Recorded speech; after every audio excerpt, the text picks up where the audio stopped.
अस्सलाम वालेकुम students, third semester diploma anaesthesia जो हमारा कोर्स करिकुलम है उसमें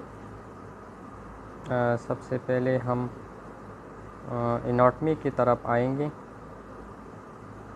तो एनाटॉमी में हमारा जो टॉपिक है आज का वो है anatomy of the upper respiratory track. ये लेक्चर आप लोगों को के साथ शेयर किया जाएगा लिंक व्हाट्सएप ग्रुप में, फिर आप लोग उस पर क्लिक करके यूट्यूब में देख सकते हैं any time. Before we start the lecture of the upper respiratory tract anatomy, we have to discuss some little bit about anaesthesia कि एनेस्थीसिया क्या चीज़ है, ठीक है। उसमें हम क्या करते हैं तो हम उसको पहले करेंगे, फिर इसके बाद हम अपर रेस्पिरेटरी ट्रैक पे जाएंगे और उसके जितने भी स्ट्रक्चर्स है उसको डिस्कस करेंगे। तो एनेस्थीसिया हम डिफ़ाइन किस तरह करते हैं? डिफ़ाइन करते हैं कि the reversible loss of unconsciousness through pharmacological agent to minimise pain and maximise surgical outcome. यहाँ पर हमारे साथ कुछ बातें डिस्कस की गई है। एक है बस सबसे पहले the reversible state of the unconsciousness, मतलब ये कि जब हम कुछ इस तरह की एक्टिविटी परफॉर्म करते हैं जिसकी वजह से हमारा जो पेशेंट है वो अनकॉन्शियसनेस यानी बेहोश हो जाते हैं। लेकिन बेहोश होना दो किस्म की है, एक हमारे पास परमानेंट है और एक हमारे पास टेम्प्ररी है। यानी परमानेंट का मतलब ये है कि अगर कोई पेशेंट जो है वो कोमा में चले जाते हैं या वो मर जाते हैं, so this is the permanent unconsciousness. और जब हम टेम्प्ररी की बात करते हैं तो इसके लिए हम वर्ड यूज़ करते हैं रिवर्सिबल। रिवर्सिबल का मतलब ये है कि हम पेशेंट को अनकॉन्शियसनेस कंडीशन में लेके जाते हैं और इसके बाद हम उसको वापस भी कर सकते हैं, रिवर्सिबल कर सकते हैं, यानी रिवर्स उस कंडीशन को कर सकते हैं, यानी उसको नॉर्मल कंडीशन में ले आते हैं। अब ये अनकॉन्शियसनेस हम किस तरीके से करेंगे? तो हम ये फार्माकोलॉजिकल एजेंट यानी कुछ ड्रग्स देंगे उसी पेशेंट को जिससे वो अनकॉन्शियसनेस कंडीशन में चले जाएगी। और इस अनकॉन्शियसनेस का मकसद क्या है, हम क्यों करते हैं? तो इसका दो मकसद है, एक है हमारे पास पेन को कम करना और दूसरा है सर्जिकल जो आउटकम है, सर्जिकल की जो हमारा मकसद होते हैं उस मकसद को ज़्यादा करना, ठीक है। तो इसी तरह हम एनेस्थीसिया को डिफ़ाइन करते हैं। अब हम आते हैं toward the types of anaesthesia. तो एनेस्थीसिया की तीन मेन टाइप हैं। The first one is the general anaesthesia. General anaesthesia हम किसे कहते हैं? वो एनेस्थीसिया जिसमें हम एनाल्जेसिया, हाइप्नोसिस और मसल रिलैक्सेशन ये तीनों चीज़ें अचीव करते हैं। एनाल्जेसिया किसे कहते हैं? एनाल्जेसिया कहते हैं पेन को ख़त्म करना, ठीक है, पेन किलिंग। हाइप्नोसिस हम किसे कहते हैं कि हम पेशेंट को अनकॉन्शियस कंडीशन में लेके जाते हैं जिसमें वो अगर हम कोई स्टिमुलस अप्लाई करते हैं या सर्जरी करते हैं तो वो इसको रिस्पॉन्स नहीं करते। और तीसरा है हमारे साथ मसल रिलैक्सेशन।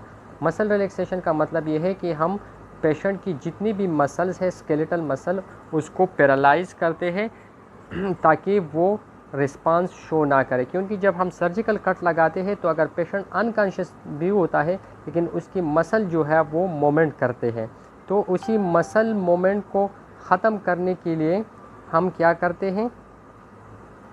मसल रिलैक्सेंट देते हैं ताकि वो रिस्पांस शो ना करे। दूसरा जो टाइप है हमारा वो है रीजनल एनेस्थीसिया। तो रीजनल एनेस्थीसिया में हम बॉडी की एक स्पेसिफिक रीजन को एनेस्थीसिया प्रोवाइड करते हैं।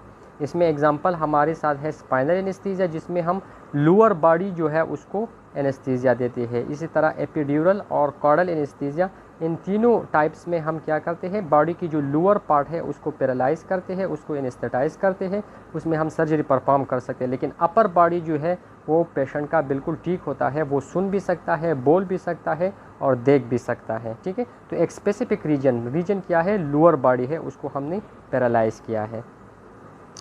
तीसरा जो हमारा टाइप है वो है लोकल एनेस्थीसिया। लोकल एनेस्थीसिया में हम क्या करते हैं कि हम एक स्पेसिफिक ऑर्गन या स्पेसिफिक साइट यानी लोकेशन को हम टारगेट करते हैं, उसको हम एनेस्थेटाइज करते हैं। फॉर एग्जांपल हमारे पास है peripheral nerve block. Peripheral nerve block के एग्जांपल मैं देता हूँ एंकल ब्लॉक।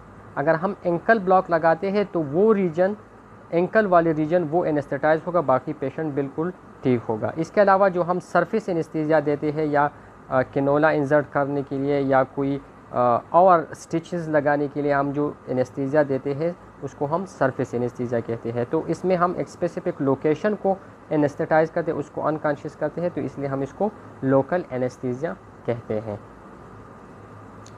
इसके बाद हम आते हैं कंडक्ट पे कि एनेस्थीसिया हम किस तरह कंडक्ट करते हैं, एनेस्थीसिया किस तरह परफॉर्म करेंगी एक पेशेंट को, तो वो स्टेजेस क्या है। तो एनेस्थीसिया की कंडक्शन हमारे साथ 3 फेजेस में होते हैं। एक होता है हमारे साथ प्री ऑपरेटिव स्टेज, जो ऑपरेशन से पहले हो उसको हम प्री ऑपरेटिव कहते हैं। एक ऑपरेशन के दौरान जिसको हम पीरी ऑपरेटिव स्टेज कहते हैं, और एक ऑपरेशन के बाद जिसको हम पोस्ट ऑपरेटिव स्टेज कहते हैं।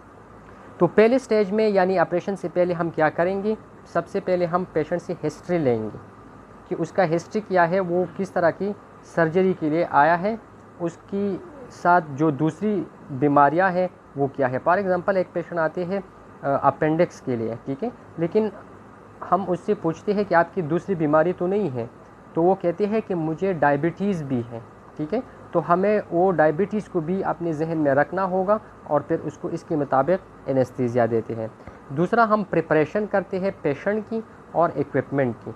पेशेंट की प्रिपरेशन हम किस तरह करेंगे, उसको जो है उसको सारा कुछ बताएंगे कि आपको हम इस तरह एनेस्थीसिया और सर्जरी करेंगे, आपकी इजाज़त है कि नहीं है। तो इसी तरह हम पेशेंट को मेंटली भी प्रिपेयर करते हैं और फिज़िकली भी प्रिपेयर करते हैं। और दूसरा, हम जो इक्विपमेंट ज़रूरी होता है हमारे साथ सर्जरी के लिए, एनेस्थीसिया के लिए, तो उसी इक्विपमेंट को हम उसके मुताबिक जो हम हिस्ट्री लिए हैं उसके मुताबिक उसको प्रिपेयर करते हैं, उसी इक्विपमेंट्स को। और तीसरा है प्री मेडिकेशन। प्री मेडिकेशन किसे कहते हैं, वो मेडिकेशन जो कि फॉर एग्जांपल जिस तरह हम हिस्ट्री में लेते हैं कि उसको डायबिटीज़ है, तो डायबिटिक के लिए जो दवाइयाँ जो ड्रग्स ज़रूरी है उसको हम देते हैं। और पेशेंट डरते भी है तो उस डर को ख़त्म करने के लिए हम जो ड्रग्स देते हैं, या उसको अगर पहले से दर्द हो रही है, पेन हो रही है, तो उस पेन के लिए जो हम मेडिसिन देते हैं बिफोर द सर्जरी, उसको हम कहते हैं प्री मेडिकेशन।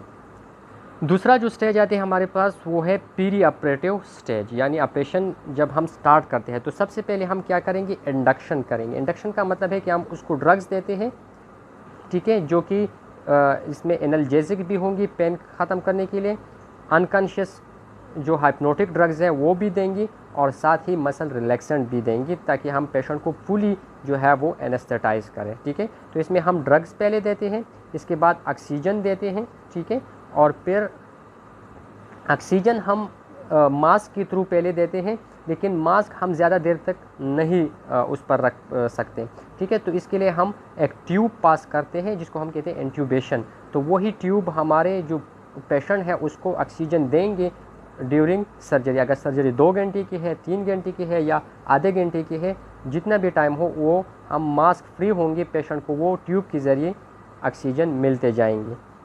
इसके बाद जब हम इंडक्शन करते हैं तो फिर पेशेंट को मेंटेन रखते हैं ड्यूरिंग द सर्जरी, ठीक है। तो मेंटेन रखने के लिए हम ऑक्सीजन की ज़रूरत होती है जो कि ट्यूब के ज़रिए उसको पास आउट होंगे, ठीक है। दूसरा, हम फ्लूइड उसको देंगे, ठीक है, अकॉर्डिंगली ड्रग्स भी देंगे, और पेशेंट को मॉनिटर भी करेंगे कि आया उसका बीपी ठीक है, उसका हार्ट रेट ठीक है, उसका ऑक्सीजन सैचुरेशन ठीक है, टेम्परेचर ठीक है, तो ये चीज़ें हम मॉनिटर करेंगे। फिर जब सर्जरी ख़त्म हो जाते हैं, ख़त्म होने के करीब होते हैं, तो हम पेशेंट को वापस अपने नॉर्मल हालत में लेके आते हैं जिसको हम कहते हैं रिकवरी। तो रिकवरी के दौरान हम उससे ट्यूब बाहर निकालते हैं जिसको हम कहते हैं एक्सट्यूबेशन, ठीक है। तो एक्सट्यूबेशन के बाद फिर हम दोबारा मास्क के थ्रू ऑक्सीजन देंगे और रिवर्सल ड्रग्स देंगे जो इसको रिकवर करेंगे। और तीसरा जो स्टेज है वो हमारे साथ है पोस्ट ऑपरेटिव स्टेज। तो पोस्ट ऑपरेटिव जब हम पेशेंट को वार्ड या आईसीयू शिफ्ट करते हैं तो वहाँ पर हम क्या परफॉर्म करेंगे, तो वहाँ पर हम मॉनिटरिंग करेंगे वाइटल्स की। वाइटल्स किसी कहते हैं वाइटल्स कहते हैं कि हम हार्ट रेट, रिस्पायरेटरी रेट, ठीक है, ऑक्सीजन सैचुरेशन और टेम्परेचर, ये 4 चीज़ें हम क्लोजली उसकी मॉनिटर करेंगे, ठीक है। और फिर इसके बाद control pain and PONV, pain को भी कंट्रोल करेंगे, अगर पेन हो रही है तो हम ड्रग्स देंगे। और PONV का मतलब है post operative Nazia and vomiting, अगर उसको नाजिया एंड वोमिटिंग होती है तो उसको भी हम कंट्रोल करेंगे। So these are all about general description about anaesthesia. इसके बाद हम अपने टॉपिक की तरफ आते हैं, which is the upper respiratory tract anatomy. तो जो रिस्पायरेटरी ट्रैक है हमारा, जो कि नोज़ से स्टार्ट होते हैं और लंग्स पर ख़त्म होते हैं, इसको हम कहते हैं रिस्पायरेटरी ट्रैक। इसको दो पोर्शन में हमने डिवाइड किया है, नोज़ से लेकर यहाँ इस रीजन तक, इसको हम कहते हैं अपर रिस्पायरेटरी ट्रैक, यानी इसमें होगा हमारे पास नोज़, फेरेंक्स और लैरिंक्स। इन तीन स्ट्रक्चर को कंबाइनली हम क्या कहते हैं, अपर रिस्पायरेटरी ट्रैक। ठीक है, फिर इसके बाद जो ट्रैकिया, ब्रोंकाई और लंग्स है, इसको हम कहते हैं लोअर रिस्पायरेटरी ट्रैक। तो आज का जो हमारा टॉपिक है वो है अपर रिस्पायरेटरी ट्रैक एनाटॉमी। हम इसको इन तीनों स्ट्रक्चर्स को डिस्कस करेंगे अलॉन्ग विद द माउथ।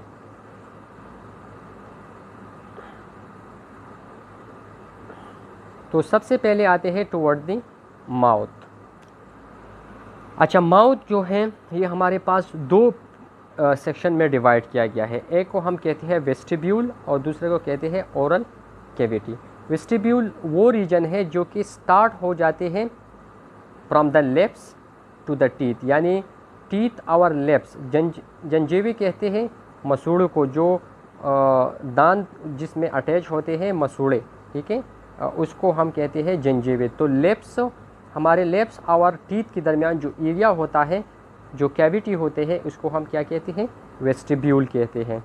फिर टीथ के बाद जो पोर्शन आते हैं अंदर की तरफ, उसको हम ओरल कैविटी कहते हैं। ये स्टार्ट हो जाते हैं from the teeth to the oropharynx, यानी ये जो रीजन होता है इसमें, इसको हम ओरल कैविटी कहते हैं। आगे के स्लाइड डायग्राम में मैं आप लोगों के साथ ये शेयर करता हूँ। ये यहाँ पर देख लें, ये हमारे पास क्या है, लिप्स है, और फिर ये है जंजीवे जहाँ पर टीथ होता है। तो ये जो रीजन है यहाँ से लेकर यहाँ तक, इसको हम क्या कहते हैं, इसको हम वेस्टिब्यूल कहते हैं। ठीक है, और इसके बाद ये वाले जो रीजन है यहाँ से लेकर ओरोफेरेंक्स तक, इसको हम कहते हैं क्या, ओरल कैविटी कहते हैं। तो बैक स्लाइड पे आते हैं। तो वेस्टिब्यूल भी हमने डिस्कस कर लिया और ओरल कैविटी। अब जो हमारे पास माउथ है, इसकी जो लोकेशन है, वॉल है, वो किसने बनाया है, रूप किसने बनाया है, जो छत होता है उसका, वो किससे बना होता है। तो छत में हमारे पास एक होता है हार्ड पैलेट, ठीक है, जो कि मैक्सिला और पैलेटाइन बोन से बने होते हैं। जो उसका आगे वाला पोर्शन है वो मैक्सिला का होता है, और जो पीछे पोस्टीरियर पोर्शन है वो पैलेटाइन बोन से बने होते हैं। ठीक है, जो हार्ड पैलेट है वो इससे बना है। इसके बाद जो सॉफ्ट पैलेट आता है, तो सॉफ्ट पैलेट जो है ये एक पर्दा है, कर्टन कहते हैं पर्दे को। ठीक है, तो ये एक पर्दा है हार्ड पैलेट की, जिसकी मिड लाइन में हमारे पास होगा यूवेला। यहाँ पर आप लोग डायग्राम में देख लें, ये हमारे पास हार्ड पैलेट है, ठीक है, और इसके बाद जो है ये सॉफ्ट पैलेट है। ठीक है, और सॉफ्ट पैलेट के मिड लाइन पे आप लोग देख ले, ये जो गोश्त का एक टुकड़ा आप लोगों को नज़र आते हैं जो कि सस्पेंडेड है, इसको क्या कहते हैं, यूवेला कहते हैं। अच्छा, फ्लोर जो है, यानी जो उसका फ्लोर होता है नीचे, वो किस चीज़ से बना है, तो फ्लोर में हमारे पास टंग होता है, ठीक है, और म्यूकस मेम्ब्रेन की गम्स होते हैं फ्लोर पे। पोस्टीरियर साइड पे यानी बैक साइड पे हमारे पास क्या होता है, एस्टमस होता है, जो कि सेपरेट करते हैं oral cavity from the oropharynx. जिस तरह हमने स्टार्ट में कहा कि ओरल कैविटी स्टार्ट होते हैं from the teeth to the oropharynx. ठीक है, तो ओरोफेरेंक्स में वहाँ पर एक बॉर्डर होता है जिसको हम कहते हैं एस्टमस। तो वो एस्टमस इस दोनों को एक दूसरे से जुदा करते हैं। और जो साइड होते हैं लेटरल, वो बना होता है हमारे साथ पेपेला और पैरोटिड डक्ट की ओपनिंग, जहाँ पर पैरोटिड डक्ट जो है, पैरोटिड ग्लैंड्स की जो डक्ट्स होते हैं वो ओपन होते हैं, तो वो हमारे पास लेटरल बॉर्डर बनाते हैं माउथ की।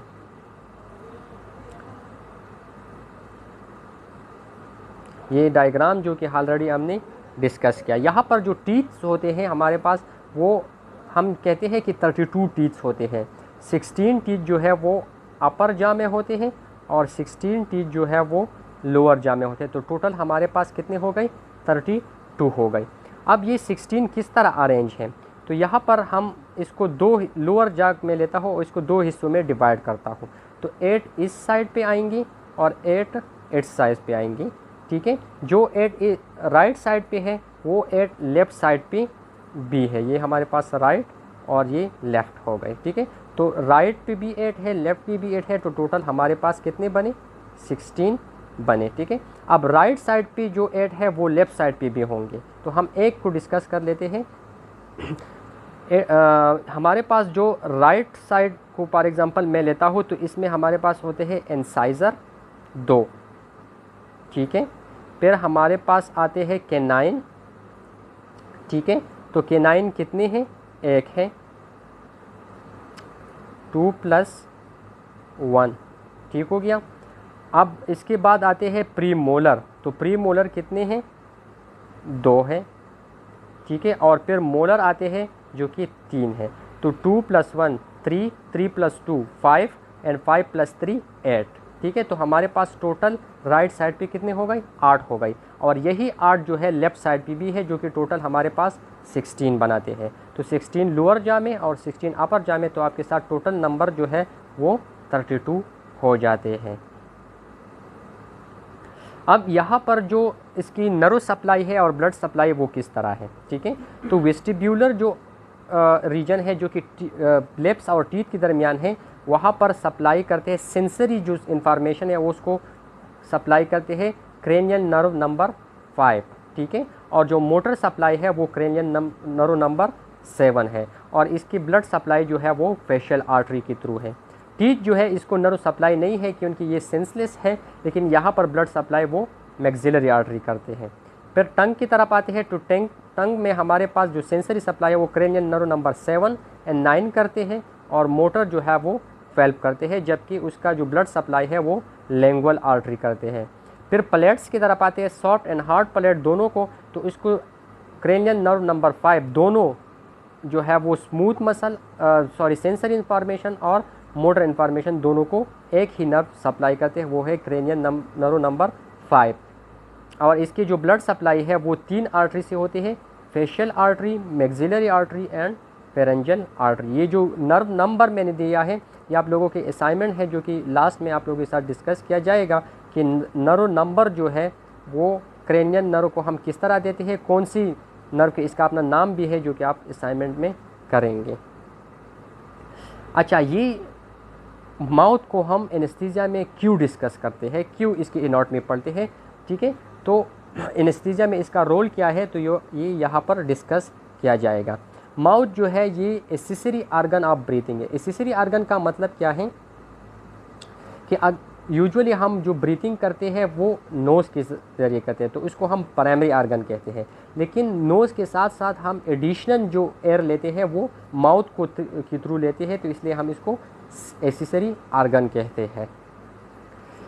अब एनेस्थीसिया के दौरान जब हम इंट्यूबेशन करते हैं, तो इंट्यूबेशन में हम लेरिंगोस्कोप को अक्सर औकात टीथ के साथ जो है अटैच करते हैं, तो उस पर ज़ोर आते हैं जिसकी वजह से टीथ निकल जाते हैं। तो एनेस्थीसिया के दौरान हमें ये टीथ एक्सट्रैक्शन जो है ये अवॉइड करना चाहिए, ठीक है। तो हम किस तरह अवॉइड करेंगे, हम लेरिंगोस्कोप को एज अ इंसाइज़र को एज अ लीवर नहीं बनाते, यानी लेरिंगोस्कोप को जो है लोअर अपर इंसाइज़र के साथ अटैच नहीं करेंगे ताकि उस पर ज़ोर ना आए और वो निकल ना सके, ठीक है। और दूसरा जो है हम किस तरह करेंगे कि full the arm not the hand, यानी जो आपका आर्म है पूरा उसको आप ज़ोर देंगे, न कि अपने हाथ के जो जॉइंट है रेस्ट जॉइंट उसको ज़ोर नहीं देंगे। तो इसी तरह हमारा जो टीथ है वो प्रोटेक्ट रहेगा।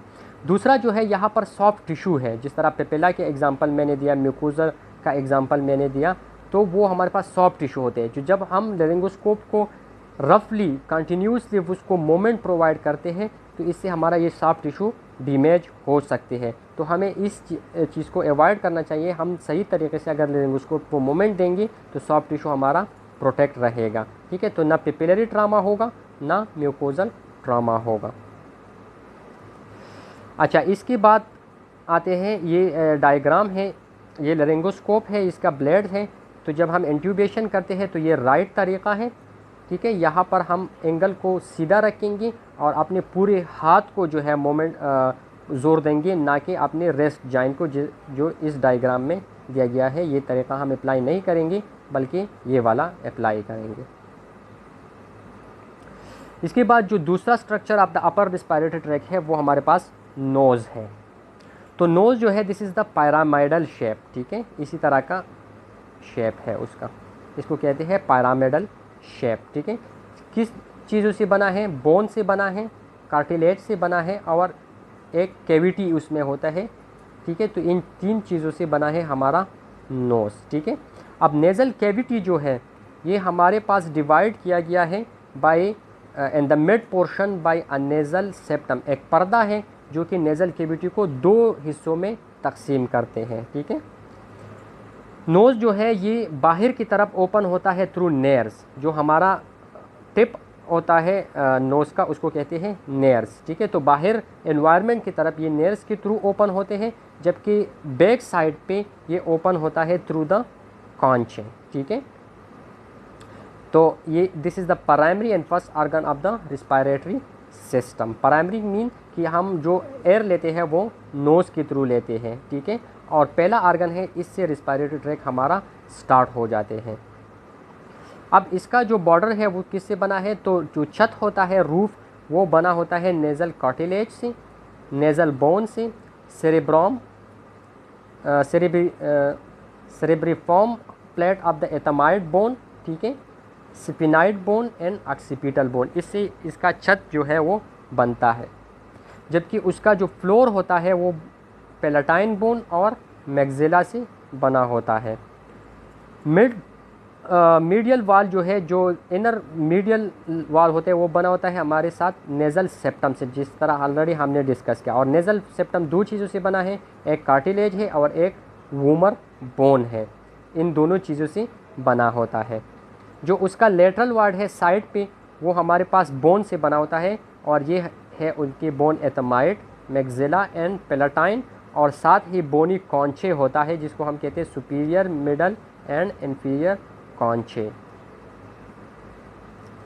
अब यहाँ पर एक टर्म जो होता है साइनस। साइनस किसे कहते हैं? जो हमारे स्कल बोन होते हैं इसमें एक एयर फिल्ड कैविटीज़ होते हैं। फॉर एग्ज़ाम्पल ये एक बोन है स्कल की, ठीक है, तो इसमें इस तरह की सुराख होते हैं, कैविटीज़ होती है जिसमें एयर होता है। तो इसी सुराख को जिसमें एयर होता है इसको हम क्या कहते हैं? साइनसिस कहते हैं। अब ये साइनसिस क्या करते हैं? इसमें एयर होते हैं और ये अपने साथ एक्स्ट्रा फ्लूइड को एकामुलेट करते हैं। तो ये एक्स्ट्रा फ्लूइड फिर कहाँ पर जाते हैं? ये हमारे नोज़ में आते हैं, ठीक है। तो नोज़ जो है this is the drain point of the sinuses. Example हम देते हैं, हमारे पास एक साइनस है नेज़ोलैक्रिमल डक्ट, ठीक है। तो ये नेज़ोलैक्रिमल डक्ट क्या करते हैं? जो हमारे आइज़ में आंसू बनते हैं, टीयर्स बनते हैं, तो उसको ड्रेन करते हैं इनटू द नोज़ को। अच्छा, नोज़ की जो लाइनिंग होते हैं, जो उसका वाल होते हैं, दिस इज़ हाईली वास्कुलर। यहाँ पर ब्लड सप्लाई बहुत ज़्यादा है, स्मॉल कैपिलरी। जब भी आप देखते हैं मामूली सा आप लोग नोज़ को ज़्यादा रब करते हैं तो उससे खून आना स्टार्ट हो जाता है। ये क्यों होता है? क्योंकि यहाँ पर ब्लड वेसल बहुत ज़्यादा है। इसकी जो आर्टीरियल ब्लड सप्लाई है वो ऑप्थाल्मिक आर्टरी और मैक्सिलरी आर्टरी के थ्रू होते हैं, जबकि नर्व सप्लाई जो है वो नर्व नंबर 1, जो क्रेनियल नर्व नंबर 1 है, वो सप्लाई करते हैं to the sensational zone. Sensational zone वो है जो हमारे स्मेलिंग में हेल्प करते हैं, ठीक है। और दूसरा जो टोटल नोज़ है उसको सप्लाई करते हैं हमारा nerve, cranial nerve number 5, number 6। ये है नोज़ की डायग्राम, आप लोग देख सकते हैं। ये कॉन्चेस भी है इसमें, ठीक है। ये सेरेब्रिफॉर्म plate of the ethmoid bone है, ये स्पिनाइड साइनस है, ठीक है। और इसी तरह जो भी डायग्राम नेज़ोलैक्रिमल डक्ट है, वेस्टिब्यूल, ये वहाँ पर मौजूद होते हैं, जो कि ऑलरेडी हमने डिस्कस किया। अब ये नोज़ को हम क्यों डिस्कस करते हैं? एनेस्थीसिया में इसका रोल क्या है? तो वो उसको यहाँ पर गिवन है, जिस तरह मैंने डिस्कस किया थी, this is the primary breathing organ, ठीक है। स्पेशली चिल्ड्रन जो है वो माउथ के थ्रू सांस नहीं लेते बल्कि सिर्फ नोज़ के थ्रू सांस लेते हैं। तो ये हमारे पास पैटर्न होना चाहिए ताकि सही तरीके से वो ब्रीथिंग ले सकें। अब एनेस्थीसिया में जब हम मास्क वेंटिलेशन करते हैं, मास्क के थ्रू ऑक्सीजन देते हैं, तो हम वो नोज़ के ऊपर रख देते हैं, ठीक है। तो बाज़ औक़ात ये हो जाते हैं, जिस तरह हमने कहा कि ये हाईली वास्कुलराइज है, तो उस पर प्रेशर आते हैं और वहाँ से ब्लीडिंग स्टार्ट हो जाते हैं। तो अगर हम मास्क को सही तरीके से रखते हैं तो ब्लीडिंग नहीं होगी। दूसरा, हम बाज़ औक़ात इंट्यूबेशन नोज़ के थ्रू भी करते हैं। फॉर एग्ज़ाम्पल, अगर ओरल ट्रामा हो चुका है किसी का, तो फिर इसमें हम ओरल इंट्यूबेशन नहीं कर सकते, हम नेज़ल इंट्यूबेशन करेंगे। तो उसी दौरान वो भी प्रॉपर तरीके से होना चाहिए। और इसके अलावा नेज़ोगैस्ट्रिक ट्यूब, अगर कोई खुराक खुद नहीं ले सकता तो हमको उसको नोज़ के थ्रू एक ट्यूब पास करते हैं जिसको कहते हैं नेज़ोगैस्ट्रिक ट्यूब। तो हम अगर वो प्रॉपर तरीके से इंसर्ट करेंगे तो हमारे पास जो ब्लीडिंग है, जो ट्रामा है, वो नहीं होगा। आगे ये डायग्राम है, ठीक है। तो ये तरीक़ा है नेज़ल ट्यूब की इंसर्शन का कि उसको प्रॉपर तरीके से हम इंसर्ट करें और प्रॉपर तरीके से हम जो है वो मास्क को प्लेस करें। इसके बाद जो तीसरा स्ट्रक्चर हमारा आता है वो है फेरेंक्स, ठीक है, जो कि माउथ और नोज़ के पीछे होता है, ठीक है। ये हमारे पास मिड लाइन पे मौजूद होते हैं बॉडी की, ठीक है। और ये किससे बना है? मस्कुलर ट्यूब है, ठीक है। और this is the common pathway for both ingestion and respiration. या इस ट्यूब में हमारा जो एयर है वो भी पास होता है, हमारा जो फूड है वो भी पास होता है। और ये हमारे पास किस लेवल पे आते हैं? बेस ऑफ द स्कल से स्टार्ट हो जाते हैं और सर्वाइकल वर्टिब्रा नंबर 6 पे ये ख़त्म हो जाते हैं, ठीक है। जो उसका लोअर पोर्शन है वो C6 लेवल पे ख़त्म होकर एज ए एसोफेगस आगे कंटिन्यू होता है। फॉर एग्जांपल, ये हमारे पास ट्यूब है, ठीक है। तो ये C6 पे ख़त्म होकर हो जाते हैं और आगे जो पोर्शन इसका कंटिन्यू हो जाते हैं, ये हमारे पास फिर हम इसको एसोफेगस कहते हैं, जिसमें सिर्फ फूड होता है, एयर नहीं होता। इसको हमने 3 पोर्शन में डिवाइड किया है, 1, 2 एंड 3, ठीक है। ये हमारे पास पहला, दूसरा और तीसरा। तो पहले पोर्शन को हम कहते हैं नेज़ोफेरेंक्स, जो कि नोज़ की बैक साइड पे है। दूसरा है ओरोफेरेंक्स, जो कि माउथ की बैक साइड पे है। और तीसरा है लैरिंगोफेरेंक्स, जो कि ओरोफेरेंक्स यानी दूसरी पोर्शन से नीचे है। आगे ये डायग्राम में भी दिया गया होगा। अब हमारे पास मसल्स, इसमें जिस तरह हमने पहले स्लाइड में डिस्कस किया कि ये मसल से बना होता है, तो इसमें कौन कौन से मसल इंक्लूड हैं। तो हमारे पास 2 ग्रुप ऑफ मसल है। एक होता है कंस्ट्रिक्टर, जो कि कंट्रैक्ट होता है, और दूसरा होता है एलिवेटर, जो कि एक्सपेंड होता है। तो कंस्ट्रिक्टर में हमारे पास 3 मसल हैं, inferior, middle and superior constrictor, ठीक है। ये 3 किस्म की मसल कंस्ट्रिक्टर होता है। और एलिवेटर जो है उसमें भी 3 किस्म की मसल है। एक है स्टाइलोफेरेंजिस, दूसरा है सल्पिंगोफेरेंजिस और तीसरा है पेलेटोफेरेंजिस। ये 3 किस्म की मसल एलिवेटर्स होता है। अब इसमें जो ब्लड सप्लाई है वो कौन कौन से आर्टरीज करते हैं? Pharyngeal artery, facial artery, maxillary artery, lingual artery and thyroid artery इसको सप्लाई करते हैं ब्लड। जबकि हमारा जो नर्व सप्लाई है, सेंसरी सप्लाई होता है क्रेनियल नर्व नंबर 9 एंड 10 से, और मोटर सप्लाई होता है क्रेनियल नर्व नंबर 10 से। दिस इज़ द डायग्राम, ठीक है। यहाँ पर देखें, नोज़ की जो बैक साइड पे पोर्शन है इसको हम नेज़ोफेरेंक्स कहते हैं, जो माउथ की बैक साइड पे है उसको हम ओरोफेरेंक्स कहते हैं, और जो इनसे नीचे वाला पोर्शन है इसको हम लैरिंगोफेरेंक्स कहते हैं। अब चौथा और इम्पॉर्टेंट स्ट्रक्चर जो है वो हमारा लैरिंग्स है।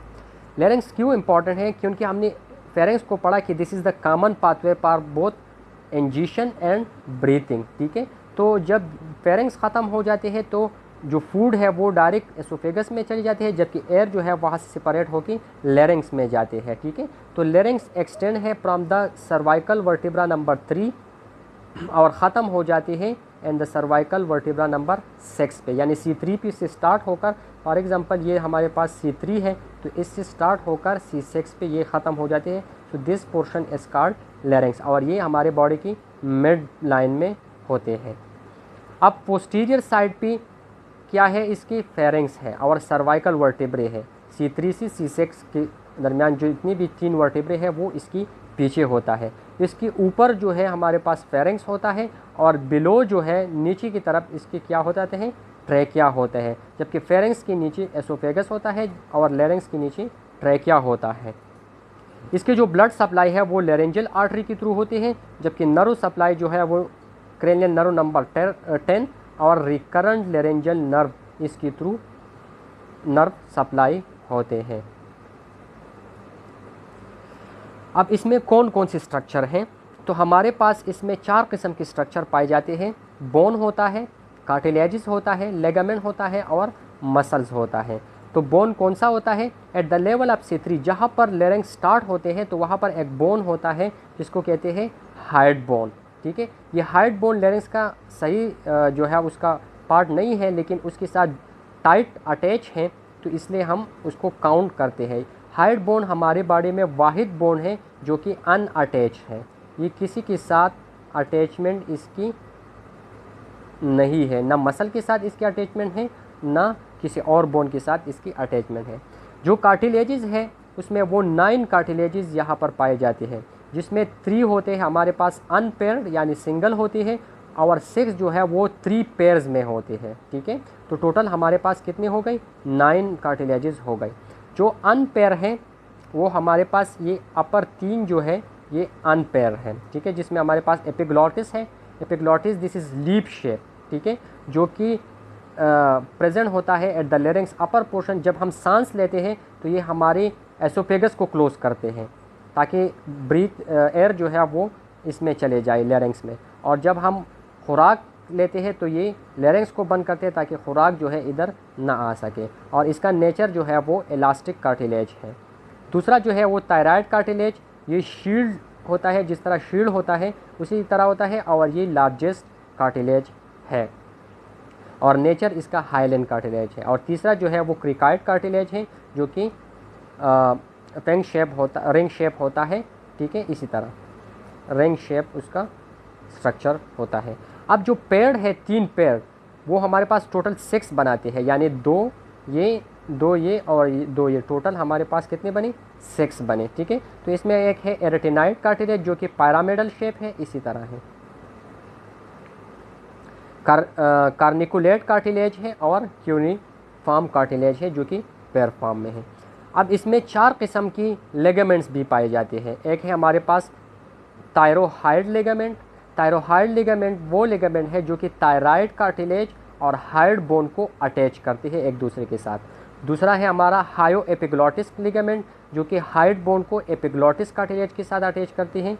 तीसरा है हमारे पास क्रिकोथायराइड लिगामेंट जो कि क्रिकाइड और थायराइड कार्टिलेज को अटैच करते हैं। और चौथा है क्रिकोट्रेकियल लिगामेंट जो कि क्रिकाइड कार्टिलेज और ट्रेकिया को एक दूसरे के साथ कनेक्ट करते हैं। So this is the cartilages given in here. This is epiglottis one. ये हमारे पास एपिग्लॉटिस है, ठीक है, ये थायराइड है, ये एरेटेनाइड है, एक क्रिकाइड है, ठीक है, और ये क्यूनिफॉर्म एंड कार्टिकुलेट है। तो आप लोग यहाँ पर देख सकते हैं इजीली। इसके बाद जो चौथा स्ट्रक्चर उसमें मौजूद है वो मसल है। तो मसल भी हमारे पास टोटल 9 मसल पाए जाते हैं, जिसमें 3 एक्सट्रेंसिक है और 6 जो है वो एंट्रेंसिक है। जो आउटसाइड है वो 3 है और जो इनसाइड है वो 6 है। तो एक्सट्रेंसिक हमारे पास जो 3 है उसमें एक है स्टर्नोथायराइड। स्टर्नोथायराइड मसल क्या करते हैं, लैरिंक्स को डिप्रेस करते हैं, ठीक है। थायरोहाइड जो है वो लैरिंक्स को ऊपर करते हैं यानी एलिवेट करते हैं। और तीसरा है इंफीरियर कंस्ट्रक्टर जो कि फेरिंग्स को कंस्ट्रक्ट करते हैं यानी उसको सुकड़ते हैं। जो 6 इंट्रेंसिक है उसमें पहला नंबर पर है पोस्टीरियर क्रिको एरेटेनाइड जो कि हमारा ग्लॉटिस जो होता है उसको ओपन करते हैं। लेटरल क्रिको एरेटेनाइड जो कि ग्लॉटिस को क्लोज करेंगे। एंटर एरेटेनाइड जो कि आल्सो क्लोज करते हैं ग्लॉटिस को। थायरो एरेटेनाइड जो कि हमारे कार्ड को रिलैक्स करते हैं, उसको शॉर्ट करके रिलैक्स करते हैं यानी उसको स्ट्रिचिंग को ख़त्म करते हैं। वोकेलिस मसल जो कि वोकल कॉर्ड की सही तरह से एडजस्टमेंट करते हैं, ओपन और क्लोज करते हैं, और क्रिकोथायराइड जो कि हमारे पास वाहिद कार्टिलेज है जो कि आउटसाइड प्रेजेंट होता है from the larynx. This is the diagram, you can see different type of muscles, different type of cartilage। अच्छा, लेरिंग्स की इम्पोर्टेंस क्या है हमारे पास? तो इसमें दो चीज़ें हम एनेस्थीसिया के हवाले से इम्पॉर्टेंट है। एक है हमारे पास लेरेंजियल नर्व इंजरी, दूसरा है ट्रेकियास्टोमी। लेरेंजियल नर्व, जिस तरह हमने कहा कि लेरिंग्स को सप्लाई करते हैं लेरेंजियल रिकरेंट लेरेंजियल नर्व, तो जब हम एक सर्जरी करते हैं जिसको हम कहते हैं थायराइडेक्टोमी, यानी थायराइड ग्लैंड को जब हम रिमूव करते हैं तो अक्सर औकात ये हो जाता है कि हम सर्जन से जो है उस नर्व की इंजरी हो जाती है, वो कट हो जाते हैं। ठीक है, अब ये नर्व जो है फॉर एग्जांपल ये थायराइड ग्लैंड है तो इसकी दोनों साइड से ये इस तरह रन करता है। अगर एक साइड कट हो जाए, ठीक है, तो पेशेंट जब रिकवर होगा तो उसकी हॉर्सनेस होगी, उसकी साउंड जो है वो डिप्रेस होगा, यानी सही तरह से वो बात नहीं कर सकेंगे। लेकिन अगर आपके साथ दोनों साइड वाले नर्व्स डैमेज हो जाते हैं तो इसमें complete loss of the voice होता है, क्योंकि ये नर्व सिर्फ लैरिंग्स को सप्लाई करते हैं। जब ये नर्व कट हो जाए तो फिर वो कभी भी साउंड को प्रोड्यूस नहीं करेंगी, तो इसलिए ये ज़रूरी होता है हमारे पास। दूसरा जो ट्रेकियास्टोमी है, ट्रेकियास्टोमी किसे कहते हैं कि जब हमारे पास इंट्यूबेशन डिफ़िकल्ट होता है और इमरजेंसी कंडीशन होता है तो हम पेशेंट को ऑक्सीजन किस तरह प्रोवाइड करेंगे, तो उसकी जो क्रिकोथायराइड मेम्ब्रेन होता है वहाँ पर हम एक कट लगाते हैं और कट के थ्रू हम एक होल बनाते हैं जिसको हम कहते हैं स्टोमा। फिर उसके साथ एक ट्यूब इंसर्ट करते हैं जिसके थ्रू वो ऑक्सीजन देता रहेगा। ठीक है, तो ये इसलिए इम्पॉर्टेंट है हमारे पास। ये यहाँ पर देख लें ट्रेकियास्टोमी, ठीक है, यहाँ पर कट लगा हुआ है और ट्यूब को इंसर्ट किया है जिसके थ्रू ऑक्सीजन जो है वो प्रोवाइड होता है पेशेंट को। So this is all about today lecture. ये आपकी इसी वीक का पूरा लेक्चर है, इसको पढ़ लें, बुक के साथ भी पढ़ लें, नेट से भी पढ़ लें, ये भी पढ़ लें। ठीक है, फिर भी अगर कोई क्वेश्चन हो तो आप मुझसे गूगल क्लासरूम में भी पूछ सकते हैं, आप व्हाट्सएप के थ्रू भी पूछ सकते हैं। ये असाइनमेंट है कि जो नर्व्स हम डिस्कस कर रहे थे कि नर्व नंबर 1, 2 और इस तरह 10, 11, तो ये 12 नर्व है जो कि ब्रेन से एराइज होते हैं जिसको हम कहते हैं क्रेनियल नर्व्स, इसको हम कहते हैं। तो ये क्रेनियल नर्व्स आप फाइंड आउट करें कि इसी क्रेनियल नर्व की नंबरिंग क्या है। फॉर एग्जांपल एक क्रेनियल नंबर 1 है तो उस नंबर 1 का नाम क्या है और ये सेंसरी है, मोटर है या मैक्स है, तो आप ये लिख लें। ठीक है, अगर आप वर्ड में लिखना है, पावर पॉइंट में लिखना है या जिस तरह भी आप लिखना है तो उसको 6 अप्रैल से पहले इसको सबमिट कर दें। कहाँ पर? गूगल क्लासरूम में। व्हाट्सएप में आप लोग सिर्फ जस्ट क्वेश्चन कर सकते हैं, जबकि असाइनमेंट जो है आप गूगल क्लासरूम में सबमिट करेंगे। जैसे ही आप असाइनमेंट को सबमिट करेंगे तो आप इस पूरी वीक में आप लोगों की प्रेजेंट मार्क होगी। ठीक है, और जिसने सबमिट नहीं किया तो वो एब्सेंट मार्क होगी। इसके अलावा अगर किसी का कोई क्वेश्चन हो तो आप लोग पूछ सकते हैं, और ये लेक्चर का जो लिंक है वो व्हाट्सएप ग्रुप में आप लोगों के साथ भी शेयर किया जाएगा, गूगल क्लासरूम में भी शेयर किया जाएगा। आप जस्ट उस पर क्लिक कर लें और यूट्यूब में आप इस वीडियो लेक्चर को देखेंगे। बाकी लेक्चर मैंने आप लोगों के साथ शेयर किया है। नेक्स्ट लेक्चर इंशाल्लाह होगी नेक्स्ट वीक में lower respiratory track. Thank you very much.